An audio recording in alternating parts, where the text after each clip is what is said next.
lawyers began asking if they could see the warrant. There was initially reticence on the part of the FBI to even show it. They just wanted to storm the place like the East German Stasi. You know, this is, in my opinion, the most defining moment of the Joe Biden presidency.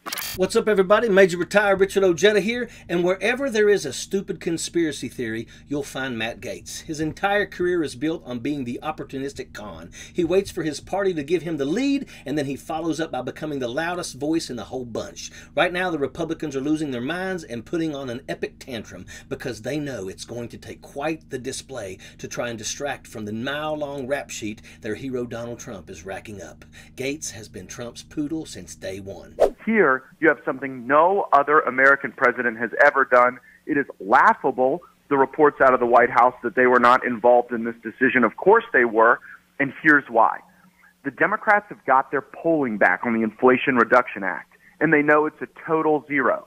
At the same time, they see that we are closing in on Hunter Biden with all of the records we already have from the laptop, and they see the political winds at our back where we're going to be able to pull those investigative threads with subpoena power, with in-depth depositions, with all of the investigative tools we would have in the majority that we don't have now. He came into Congress as a parrot of Trump's every word and an obedient yes man. He buddied up with the likes of Marge the Trainwreck Green and the hostile lunatic Jim Jordan. Together, they formed a trilogy of Trump apologists. They swore a bloody oath to defend Trump's criminality to their dying breath. Why? Strength in numbers. They're all a bunch of criminals, and the payoff they're looking for is the same payoff that, up to date, Trump has been able to secure, and that is exemption from their crimes. But now they're all starting to sweat. They see that Trump may be held accountable, and that strikes fear into them because it means they too may be held accountable. They see that President Trump has a job approval in the 80s right now, about to announce his campaign, and so they're trying to create this air of criminality around him.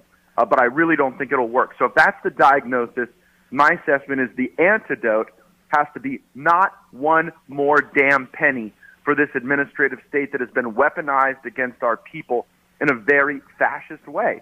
Remember when Gaetz begged for a pardon for all crimes past and present? Well, if the big guy is in the big house, that's not going to pan out for Mr. Pedophile. We can see these people panicking. They know they only have one last card to play, lying to their supporters.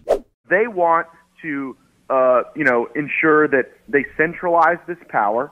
And so it's my perspective that, if they want to limit the choices of voters with this performative activity, then we ought to limit the resources that they have to be able to execute on it.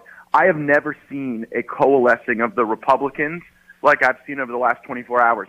They will use the only strategy they have, make enough noise, and hopefully nobody will listen to the facts. Facts, such as the current director of the FBI was appointed by Trump himself. If this is some deep state conspiracy, then maybe Donald Trump should check the mirror if he's looking for someone to blame. But we know he won't. Show me one instance in the history of right-wing politics where any of these jackalins showed any personal accountability. And how about the plain as day facts of January the 6th? Trump's criminality exposed by the January 6th committee, as well as his tax frauds and his pleading the fifth. We've never seen a more obvious criminal. He just uses politics as a shield because he knows people are so blinded by their politics they'll justify literally anything.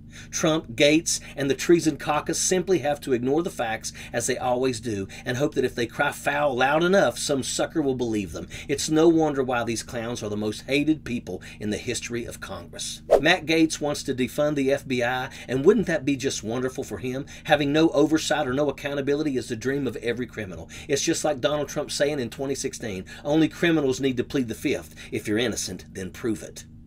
Well, put your money where your mouth is, Donnie, because right now it looks like you and your Treason Caucus are a bunch of criminals trying to weasel out of justice. And guess what? It's because that's exactly what they are and what they're trying to do. Sappers clear the way, airborne all the way.